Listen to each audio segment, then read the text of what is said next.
প্রিয় ভাইরা মা বোনেরা, সালামুন কওলাম মির রব্বির রহিম 280 বার পাঠ করে এক গ্লাস পানিতে ফু দিলে কি হয়, কি হবে জানলে আপনারা অবাক হয়ে যাবেন।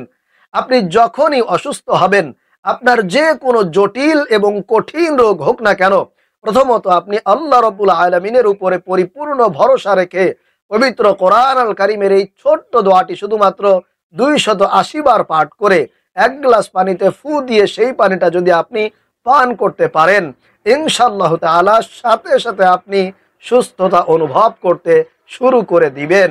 আল্লাহু আকবার। এই দোয়াটি খুবই পাওয়ারফুল, খুবই শক্তিশালী একটি দোয়া। এই দোয়ার আমল করে কত মানুষ যে সুস্থ হয়েছে আপনি শুনলে অবাক হয়ে যাবেন। এজন্য যখনই আপনি অসুস্থ হবেন, যে কোনো জটিল এবং কঠিন রোগ হোক না কেন, এই দোয়াটি পাঠ করে আপনি পানিতে ফুঁক দিয়ে পান করবেন। ইনশাআল্লাহ 10টি রোগ থেকে আল্লাহ পাক রব্বুল আলামিন আপনাকে মুক্তি দিবেন। বিশেষ করে জ্বর হলে, ঠান্ডা হলে, মাথা ব্যথা হলে, পেটে ব্যথা হলে, কাশি হলে, এমনকি কলেরা, ডায়রিয়া এবং আপনার বাচ্চাদের বসন্ত, এই ধরনের 10টি রোগ থেকে আল্লাহ পাক রব্বুল আলামিন আপনাকে সহ আপনার ফ্যামিলিকে রক্ষা করবেন, আপনার ফ্যামিলিকে মুক্তি দিবেন। আল্লাহু আকবার। এজন্য প্রিয় ভাইরা মা বোনেরা, আমি আপনাদেরকে বলবো, যদি আপনারা রোগ ব্যাধি থেকে মুক্ত থাকতে চান, যদি আপনারা রোগ ব্যাধি থেকে সুস্থ থাকতে চান, যদি বিপদ বালা মুসিবত থেকে যদি আপনি নিরাপদে থাকতে চান, তাহলে অবশ্যই আজকের এই দামি আমলটি আপনাদেরকে শেখার অনুরোধ করব। প্রিয় ভাইরা মা বোনেরা, এই আমলটি করার জন্য প্রথমত আমাদেরকে এক গ্লাস খাবারের পানি কিংবা এক বোতল ভালো খাবারের পানি আপনাকে সংগ্রহ করতে হবে। এরপরে আপনারা উযু করে পবিত্রতা অর্জন করে নেবেন। একেবারে সুন্দর করে পুত ও পবিত্র আপনাকে কিন্তু হতে হবে। তাহলে প্রিয় ভাইরা মা বোনেরা, আপনি প্রথমত পানি সংগ্রহ করেছেন, এরপরে উযু করে পবিত্রতা অর্জন করে নিয়েছেন।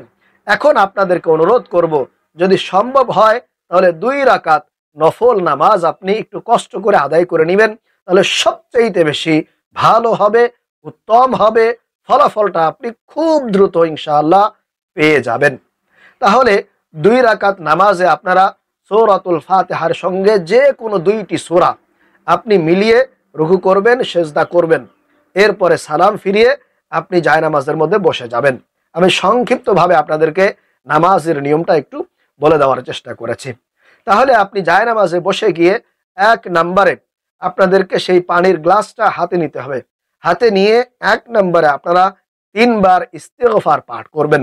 যে কোনো ইস্তিগফার পাঠ করতে পারেন, তবে এই ইস্তিগফারটি আমি বলবো আপনারা পাঠ করার চেষ্টা করবেন। সেটি হলো আস্তাগফিরুল্লাহ রাব্বি মিন কুল্লি যামবি ওয়া আতুবু ইলাইহি। আস্তাগফিরুল্লাহ রাব্বি মিন কুল্লি যামবি ওয়া আতুবু ইলাইহি। আস্তাগফিরুল্লাহ রাব্বি মিন কুল্লি যামবি ওয়া আতুবু ইলাইহি। এইভাবে করে 3 বার এই ইস্তিগফারটি পাঠ করবেন। এরপরে 2 নম্বরে আপনাদেরকে নামাজের দুরূদ ইব্রাহিম 3 বার পাঠ করতে হবে। আমি আপনাদেরকে একবার পাঠ করিয়ে দেখিয়ে দিচ্ছি। আল্লাহুম্মা সাল্লি আলা মুহাম্মাদ ওয়া আলা আলি মুহাম্মাদ কামা সাল্লাইতা আলা ইব্রাহিম ওয়া আলা আলি ইব্রাহিম ইন্নাকা হামিদুম মাজিদ। আল্লাহুম্মা বারিক আলা মুহাম্মাদ ওয়া আলা আলি মুহাম্মাদ কামা বারাকতা আলা ইব্রাহিম ওয়া আলা আলি ইব্রাহিম ইন্নাকা হামিদুম মাজিদ। আপনারা দরুদ শরীফগুলো পাঠ করবেন। আল্লাহ নবীর প্রেম, ভালোবাসা, মহব্বত নিয়ে নিয়ে দরুদ শরীফগুলো পাঠ করার চেষ্টা করবেন। কারণ দরুদ পাঠ করলে আল্লাহ রসুল আপনাকে হাসরের মাঠে কিন্তু সুপারিশ করতে পারবে। আপনার জন্য আল্লাহ রসুলের সুপারিশ, শাফায়াত কিন্তু ওয়াজিব হয়ে যাবে।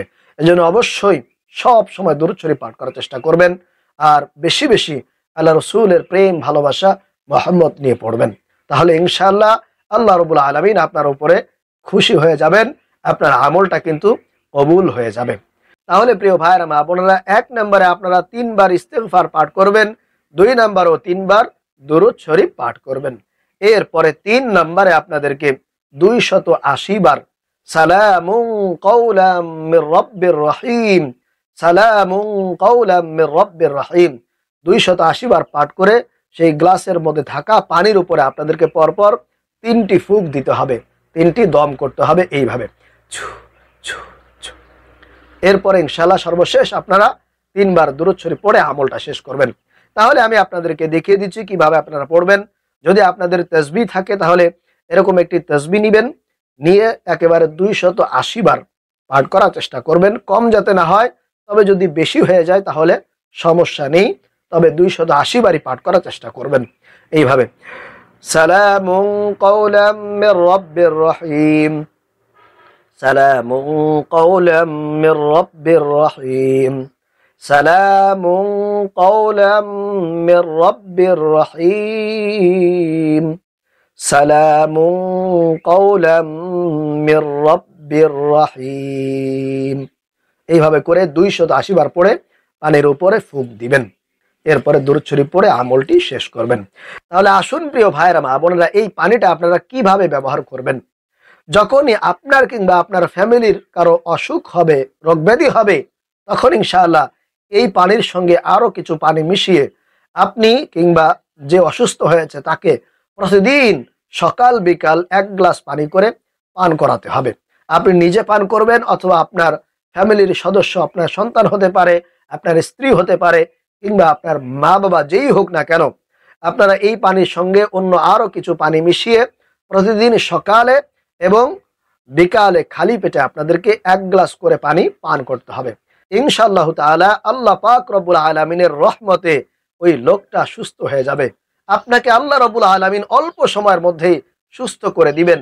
পানিটা পান করার সঙ্গে সঙ্গে আপনি নিজের ভিতরে সুস্থতা অনুভব করতে শুরু করে দিবেন।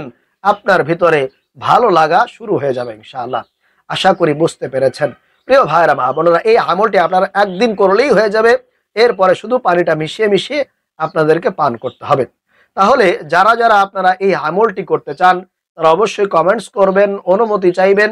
আমি ইনশাআল্লাহ আপনাদেরকে অনুমতি দিব এবং বিশেষভাবে দোয়া করব যাতে করে আল্লাহ রাব্বুল আলামিন আপনাকে এই আমলের মাধ্যমে অল্প সময়ের মধ্যেই সুস্থতা দান করে দেন। আমিন।